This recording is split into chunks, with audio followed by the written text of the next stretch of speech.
Well, I figure it's about time that we start really diving into the latest Camera Raw that we have here inside of Photoshop CS3. And if you haven't followed the news, there's been an update to Camera Raw. It's Camera Raw 4.1.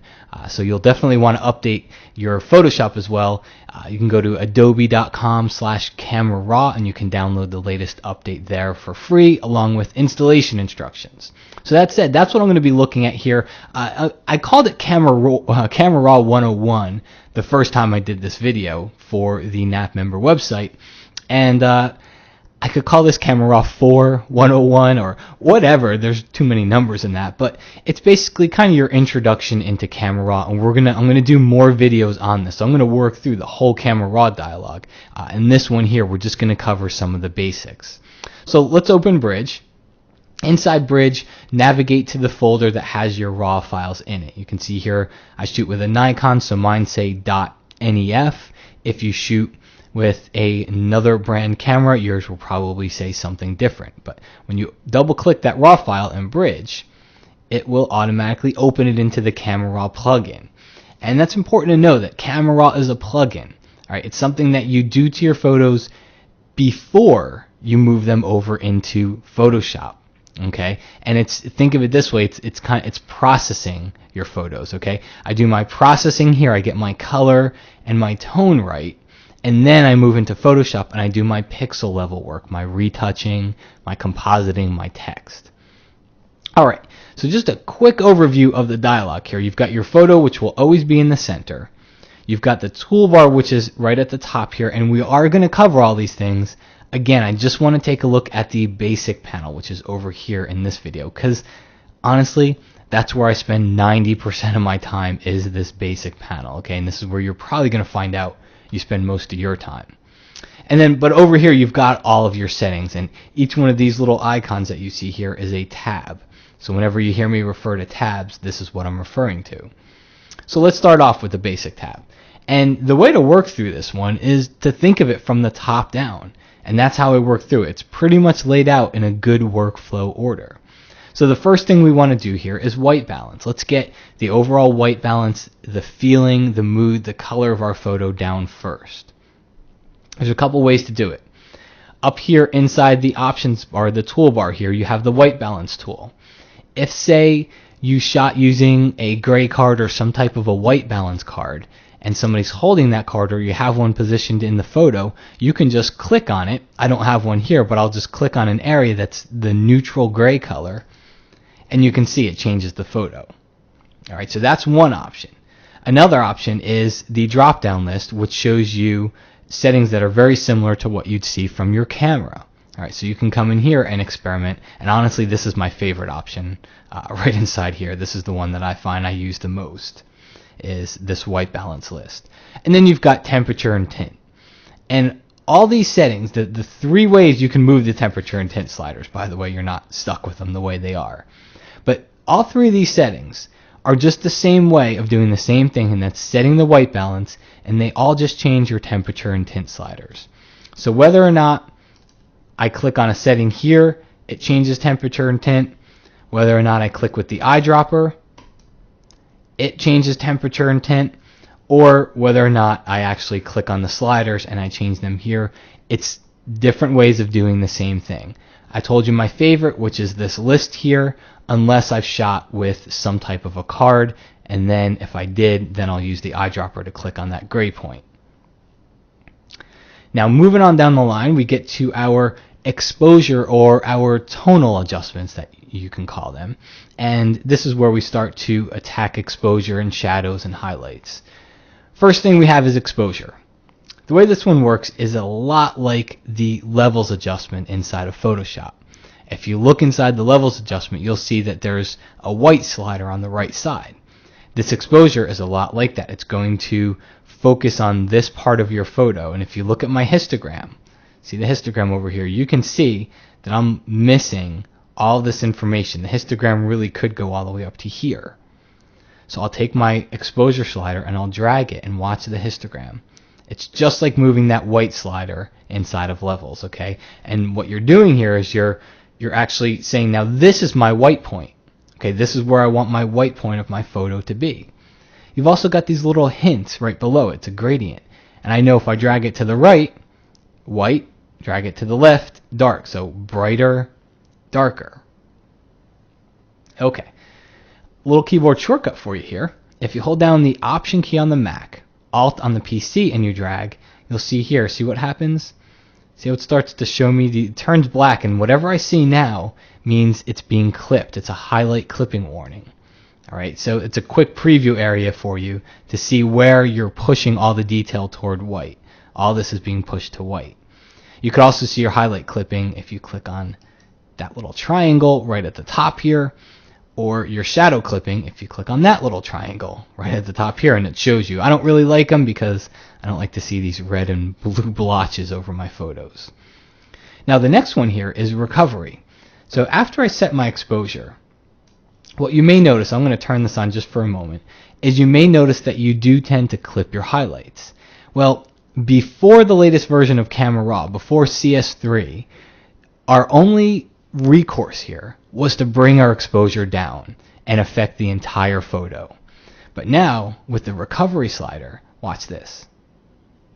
I just drag it and I take all of that highlight clipping away. What I'm doing here is I'm recovering the detail in my highlights. That's what the recovery slider does. It's a highlight recovery tool. And look, it doesn't even touch the rest of the photo. It's just working on those extreme highlights. Okay? Whereas exposure, that touches the entire photo. Alright, so that's why I like the recovery slider here, because I can get in here and I can bring back detail without touching my exposure. Now we have fill light, which is like the opposite of recovery.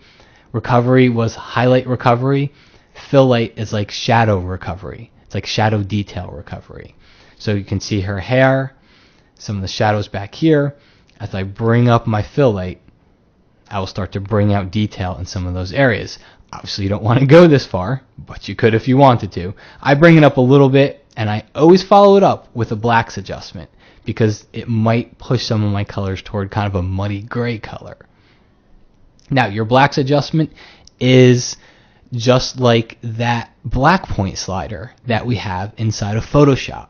Alright, so when you open up levels, you see your white point slider on the right, and then you see your black point slider on the left. Exposure was the white slider. Blacks is just like that black slider. Alright, so this is where you're working on this part of the histogram here. Brightness and contrast, I don't use too much anymore. Contrast especially because I like to use the tone curve for that, and we're going to cover that in another video because that's pretty much a topic all of itself. But brightness, where exposure tends to work in the highlight in the brighter parts of the photo, brightness is kind of like an overall brightening. Okay, so if you need to kind of brighten everything in the photo, you can see here, kind of brightens everything, where exposure is really just pushing a lot of my brighter, my highlight areas in the photo toward white. Brightness kind of works more inside this part of the histogram. Now we'll go down to clarity, vibrance, and saturation. Clarity is brand new, and this is brand new inside of Camera Raw 4.1, so you'll definitely need to make sure you download the latest plugin. Clarity, and I've heard it described as a local contrast enhancement. But if you don't know what a local contrast enhancement is, it doesn't do a whole lot for you. So the way I like to think of it as, it's kind of a mid-tone contrast boost. Okay? Where contrast, the contrast slider, that's kind of like everything. You can see in it, it gets pretty bad on your photo right off the bat here. I don't have to go up quite that high, but I don't really like what contrast does to my photos. The clarity slider is actually a nice addition. I'm going to go ahead and zoom in just so we can see everything a little closer. And watch what the clarity slider does. And it's real subtle, but it's nice. See that? I'm going to kind of just bounce back and forth. This is 0, 100, 0, 100 again. It's subtle, but it's effective. It's hard to explain. And if you look at the histogram, watch how it moves. This is at 0. This is at 100. See how that it kind of just spreads the histogram out a little bit. So that's what they mean by local. It's just mainly geared toward those mid-tone areas, toward the mid-tone gray areas of your photo. And I find it gives a nice, kind of almost a nice sharpening / contrast boost to the photo. And you can see how it works on skin as well as on the texture over here. All right, so it does give a very, very nice little setting over here. The way I use it, you want to be in at least 50%, if not all the way in at 100%. And I'll tend to just look at some of the edges here. And I'll take that clarity up, and sometimes I'll see just a little bit of a halo around some of the edges. And when I see that, I'll pull my clarity back down just a little bit. Okay? So I think it's a nice addition here. Vibrance and saturation. Saturation used to be all we had. Vibrance was added when CS3 was released. Saturation, I'm going to bump this up. Let's take it up to 50 here. And turn my highlight clippings off. And you can see what it does to the photo. It saturates all the colors in the photo. All right? Let's take that back down to 0. Now watch vibrance. I'm going to take this up to 50. And you don't see it too much. You'll see it in the color of her shirt, though. Watch. This is all the way at 0. See how we're boosting a little bit of color into her shirt? Let's zoom in on that area some down here maybe. 0.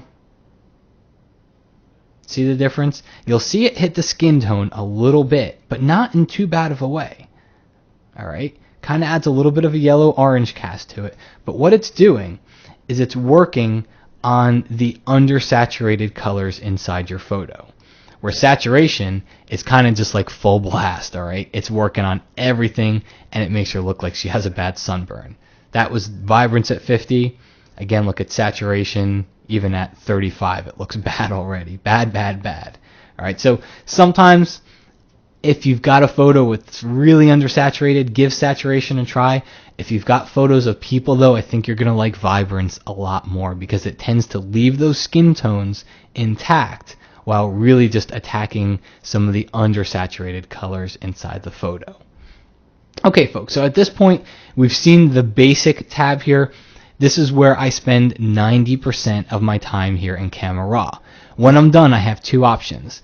I can open the image inside Photoshop if I want to do my retouching or my compositing or any of the pixel level work, all right? Or I can click Done. If I click Done, watch what happens in Bridge here. See how it updates the preview? And see that little icon? That means I've made edits to this RAW file.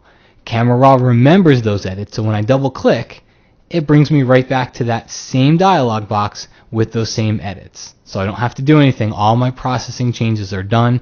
If I do decide I want to work on it in Photoshop, I can click on Open Image. At this point, I won't be working on the RAW file anymore, though. At this point, I'm working on a Photoshop version of this file. And what's going to happen here, after I do all my retouching and whatnot, if I go to File Save, you're going to see down here I've got to save it in a different format. I won't be able to overwrite my RAW file with maybe doing all my retouching and my pixel editing and my text and my compositing. That's not what RAW is for. RAW is for what you saw us doing earlier. All of your processing work, you go into Photoshop to do anything that is right down to that pixel level, okay? And you can't overwrite that original RAW file. It's always safe. It's always right here. No matter what I do to this Photoshop file, this RAW file is always safe right here, and it always will remember my changes. It's non-destructive. If I double click on it to open it back up, let's go ahead and close this one down. If I double click it to open it back up inside the Camera Raw dialog, you will see that I can come in here and bring my exposure back down. I can push it back up. I can do whatever I want. And the last thing, I can always click this little pop-out menu here. Let's move it into view here. And I can always come down and say reset Camera Raw defaults. And that brings me right back to the point right out of the camera as this photo was shot. Okay, no Camera Raw adjustments applied to it. I'm going to click cancel because I don't want to save those settings. So there you have kind of a basic introduction to Camera Raw. And as I mentioned earlier, we're going to be looking at everything in the coming weeks. I'll show you all the new stuff. all the cool stuff that you'll find that you'll use often, but really most of what you saw here, that's 90% of what I and a lot of the pros out there that I know, we get away with doing everything inside that basic tab, and then we move on to some of the other tabs if we need to. But you really learn most of what you'll need in this video here. So hope you enjoyed. Stay tuned here on the site, and we will put up more